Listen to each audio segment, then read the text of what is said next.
Our next lecture will be actually presented by two, but it will be practically presented by one. The next lecture talks about the relationship between Erich Mendelsohn work and the architecture of Wrocław.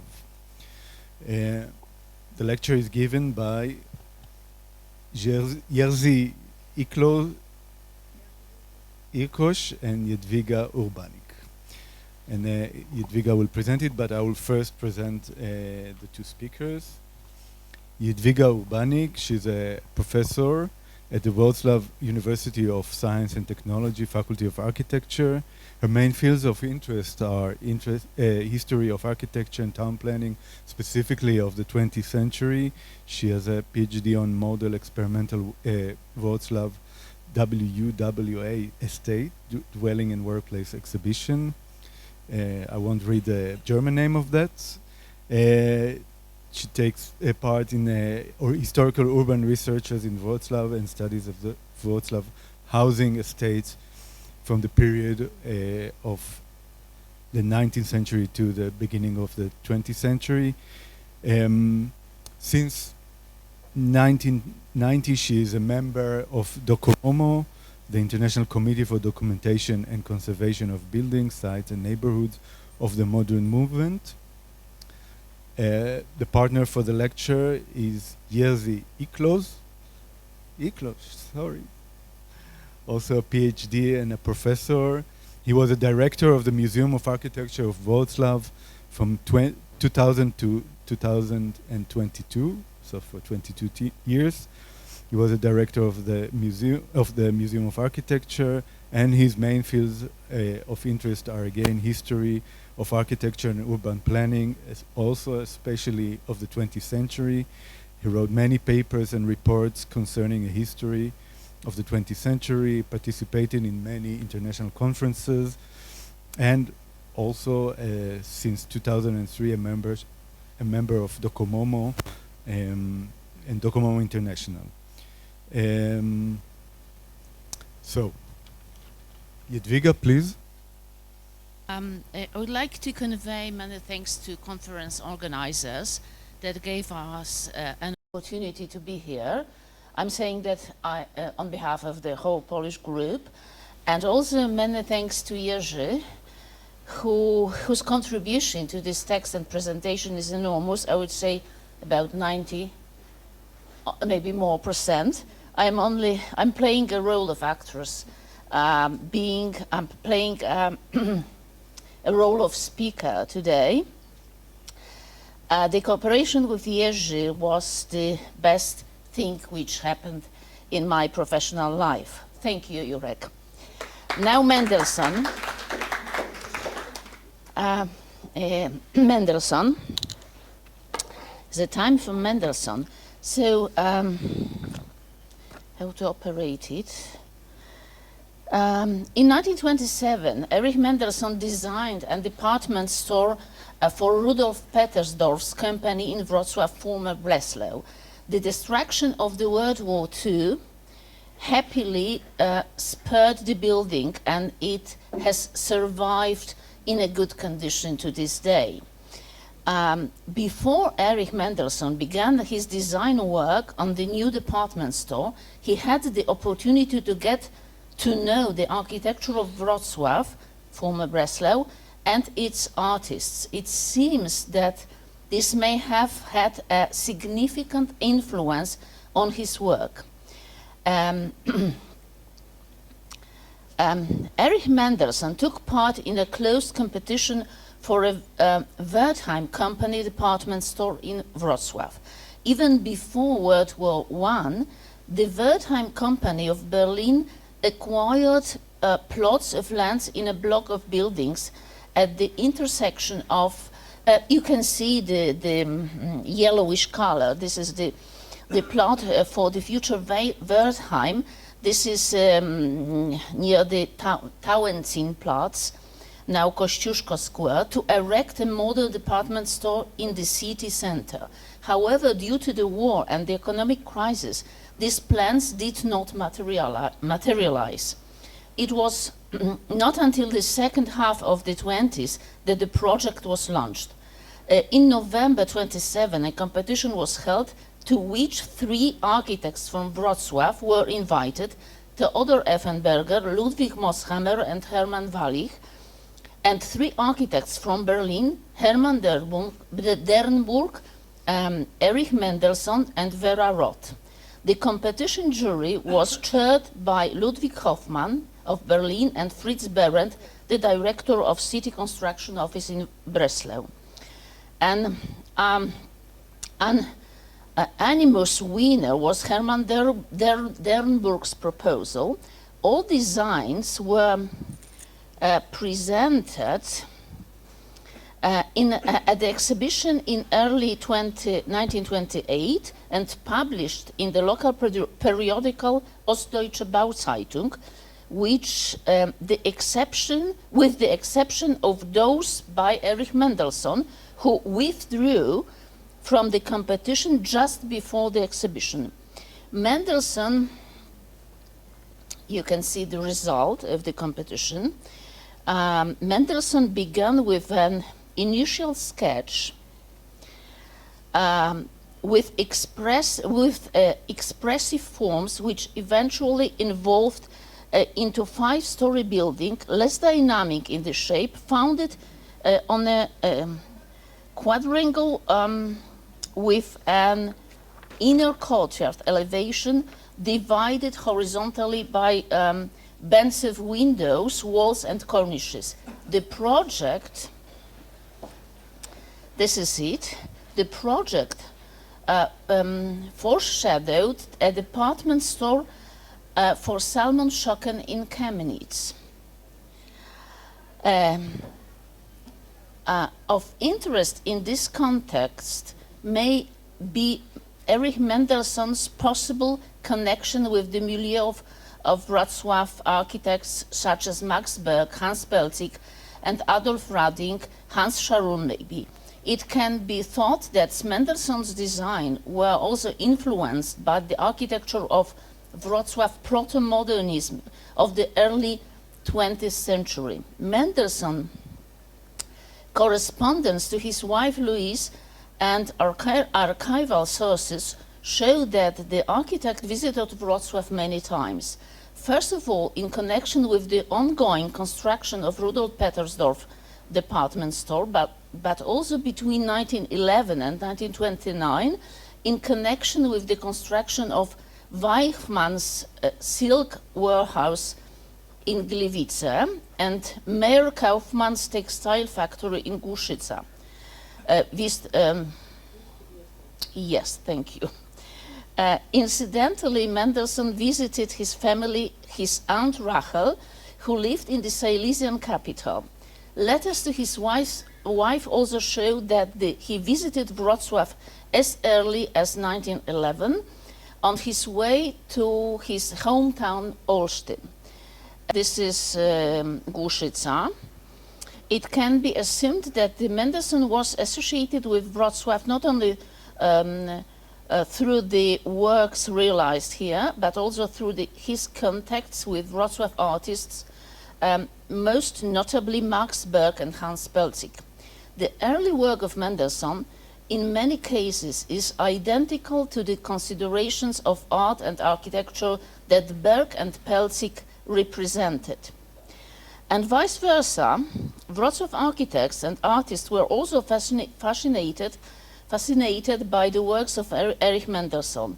This was reflected in an exhibition of the architect's design shown in Wrocław in 1920, entitled Architecture of Iron and Concrete. This exhibition had previously been held in Berlin's Kasirer Gallery. In Wrocław, it was organized in the Silesian Museum of Fine Arts. Correspondence between Mendelssohn and the director of the museum, Professor Heinz Braune, shows that in January 1920, the architect approached the museum director with a proposal to move the exhibition from Berlin to Wrocław. Mendelssohn knew Braune back when he was studying in Munich. Braune was then working at the Bavarian National Museum.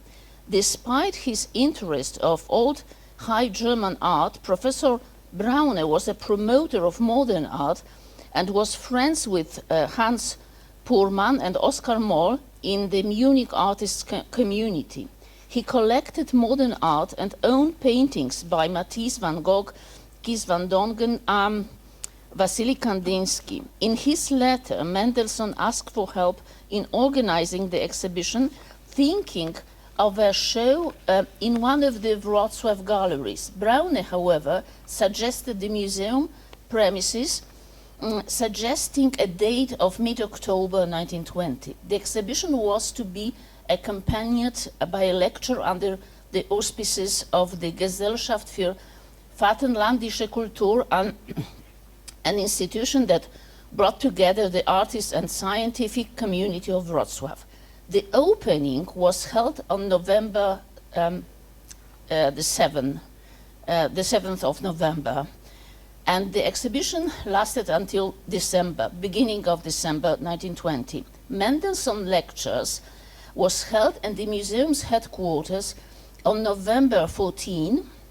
The exhibition, entitled Architektur in Eisen und Beton, was probably analogous to the Berlin one. According to a list sent to the museum, the architect showed 4 models, 34 large and 24 small sketches of his works, including 7 projections,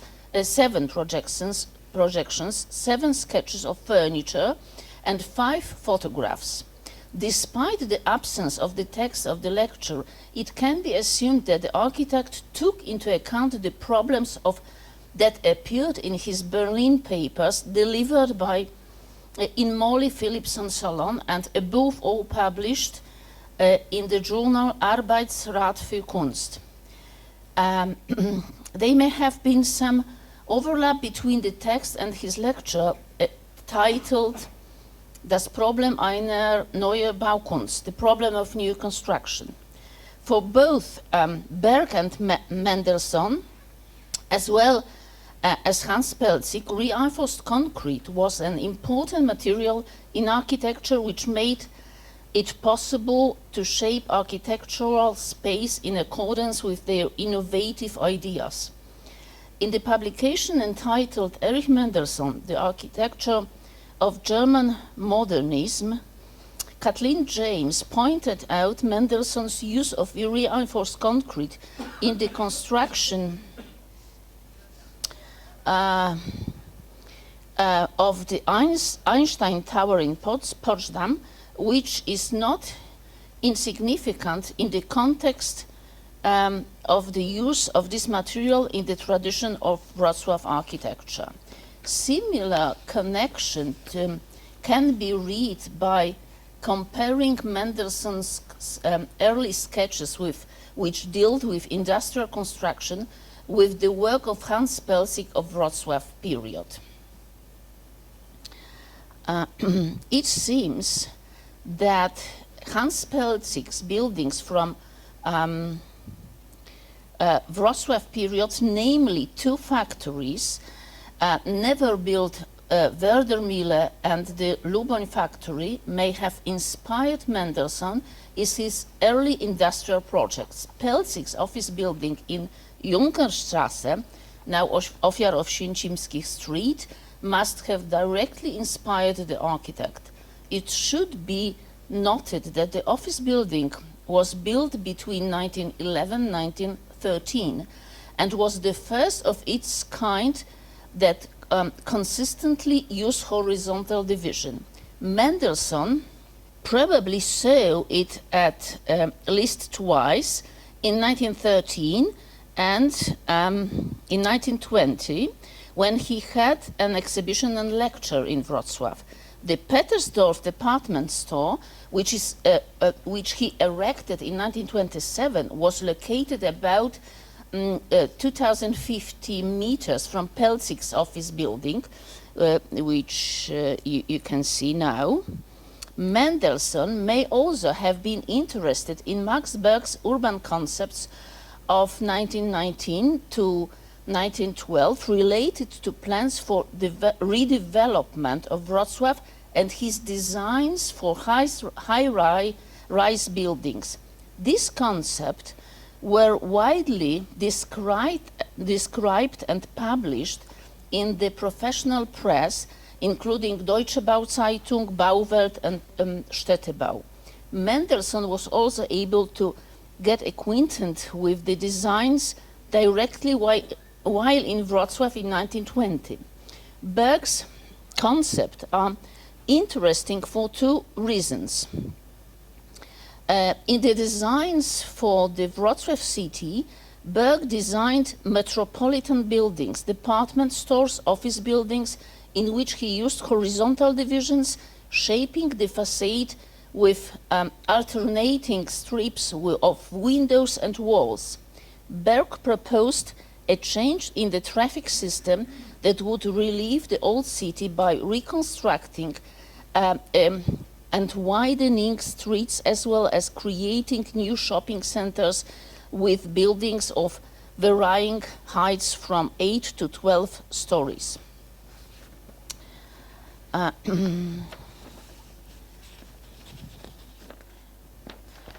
Interestingly, in Max Berg legacy, this is the Jahrhunderthalle again,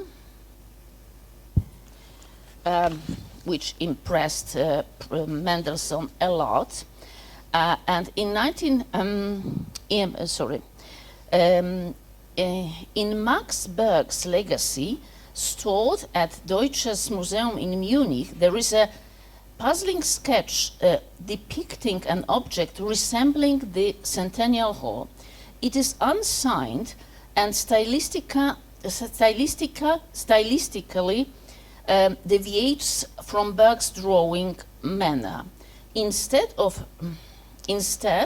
it resembles Mendelssohn's free, thick, dynamic line.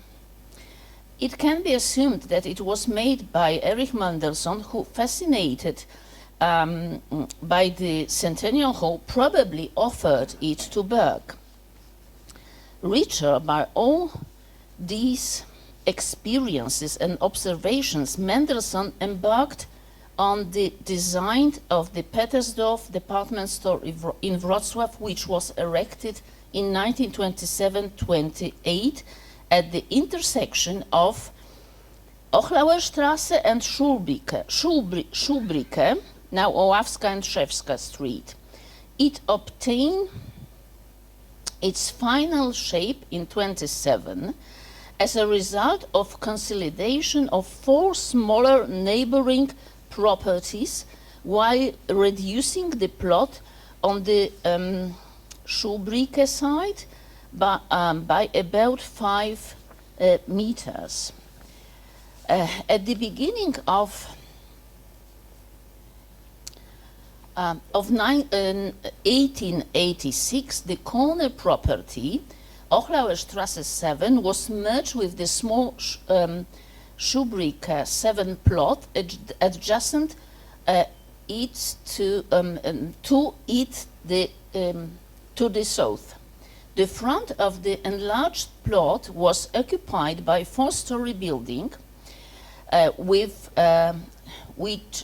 stores on the ground and first floors and guest rooms on floors. In 1912, Adolf Brieger of Berlin, the new owner of Ochlauer Straße 8 property, decided to build a modern department store. The older buildings were to be replaced by a multi-story building occupying almost the entire area of the parcel, which was to combine the functions of commerce and manufacturing plant. The order was carried out by Wrocław architect Alvin Wedemann, the author of many projects and realizations in the city. The result was a reinforced concrete building with traditional forms, with elements of neo-Renaissance and classicist decoration of the facade. Alvin Wedemann used a similar set of forms in the design of another department store in 1913, this time for Rudolf Petersdorf, a merchant from Poznań, co-owner of the department store at Ochlauer Straße 8 in Breslau. The architects proposed two solutions. These are on the screen, neither of which was realized. Around 1920, Rudolf Petersdorf, who by then had already settled in Wrocław, became the sole owner of the department store standing on the mentioned property. After his death in 1921, management of the entire property was taken over by his widow, who headed the Rudolf Petersdorf company. Finally, Mendelsohn designed completely new and building, which differs from the Breslau buildings in the city center, modern. You know it very well. And these are sketches of the of his concept and plans and sections. Erich Mendelsohn used most of the structural elements of the older building, such as external load-bearing walls, ceilings, and two roofs and supports. The main entrance to the interior of the department store was located in the longer western elevation, serving as the front elevation.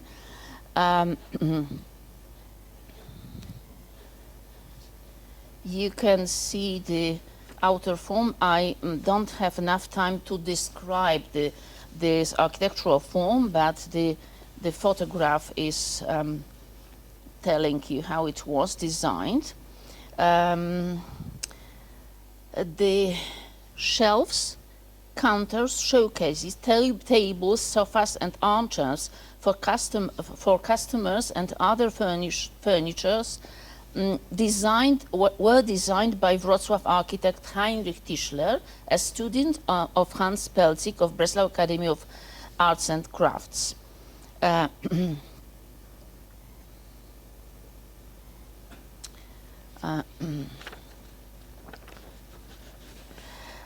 Already in the design phase was the idea previously realized by Erich Mendelsohn, shield the square for the duration of construction. To this end, the architects designed a type of visualization that, in addition to its function of shielding the building under construction, was to advertise it. The fabric on which the department store's characteristic horizontal stripes of windows were outlined was stretched over wooden scaffolding surrounding the construction seat. The construction work began on August 1527. The steel structure, including the roof, was completed on September 26.